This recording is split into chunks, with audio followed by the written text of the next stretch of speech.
My factory district, an ever-expanding island of create machines and tech with railroads and large buildings and more. This district is very hungry for stress units with over 100 water wheels across the many factories I have created.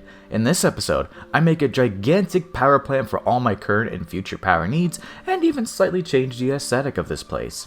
I am Bedrock Burger, your local panda is not a panda kind of guy.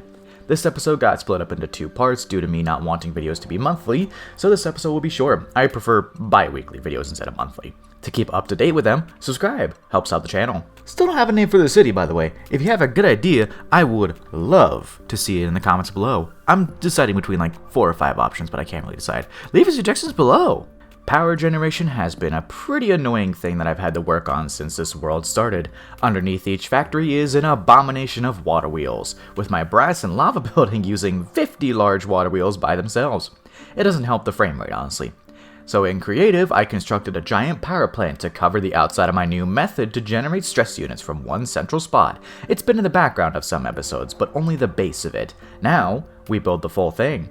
I had a different plan to originally generate a bunch of stress units when I was working on last episode, but pivoted when I realized that the previous idea wasn't consistently infinite. Yes, it would last quite a while, but would fluctuate in power. Instead of that idea, which pulled blaze cakes from my blaze cake factory to power steam generators, which sounds incredible, but unfortunately, blaze cake production relies on lava, of which is not very fast in my district currently. Regardless of that, I got to gathering the materials to make the shell of the power plant, which I built and created to shoot out with a schematic cannon, of course. Quite a lot of copycat panels as they're very nice building tools. So let's roll a montage of this build. It can't be a burger video without a montage.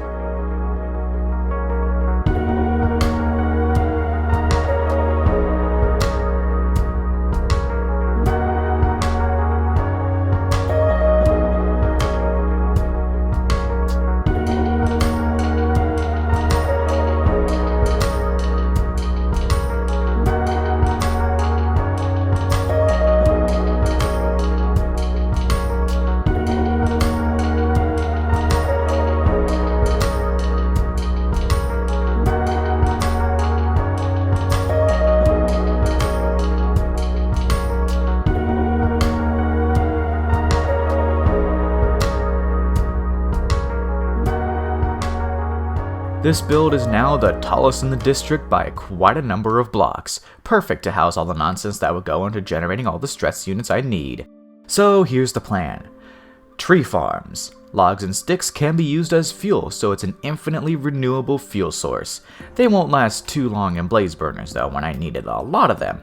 I wanted to use 12 steam boilers to make the power, and through many tests, I had to keep expanding the number of tree farms I was using, to 1 on each set of 3, to 2 farms on each set of 3, voiding apples and leaving sticks and logs to be put in the blaze burners with mechanical arms. I used chests and barrels as buffers initially in case it got backed up, and it worked at first, but tree RNG was too beneficial on one specific quadrant and it backed up, so I changed it from chests to item vaults.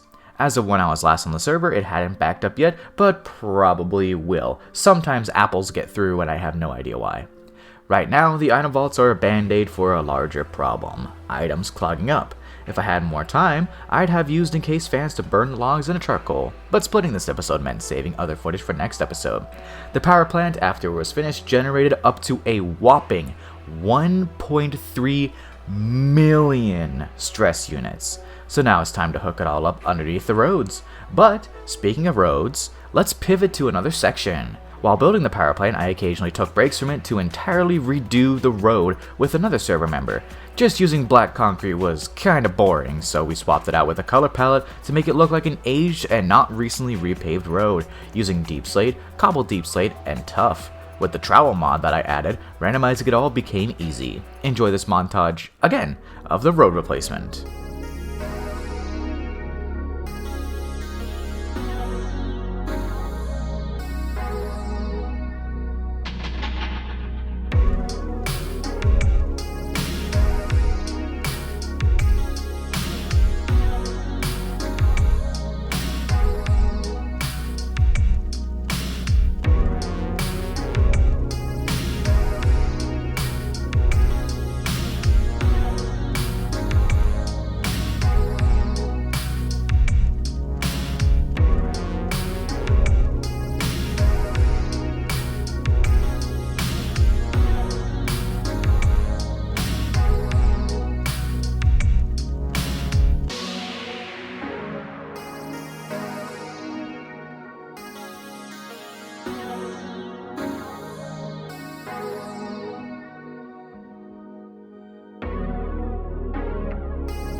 The color palette I chose was pretty simple, not using too many colors or materials.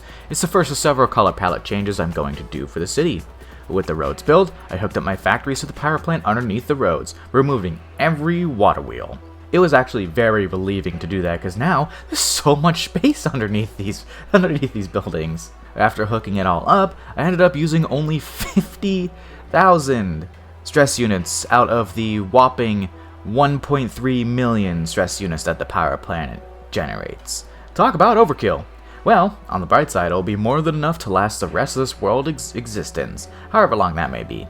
But in the next episode, I start on the buildings, chipping away at the 213 that I get the pleasure to build. I still appreciate the absolute major success of the last video. Thank you all for that. It's a process that will take a while, as it's a lot of builds. This channel isn't my full-time job yet, and I don't play for 8 hours a day like other creators. If you want me to have it be a full-time job, support the channel through a variety of means, from subscribing, to liking, to even just leaving a simple comment. It all helps out in the eyes of the algorithm. Thank you all for coming and watching. I know, cutting it kinda short. Bedrock Burger, out.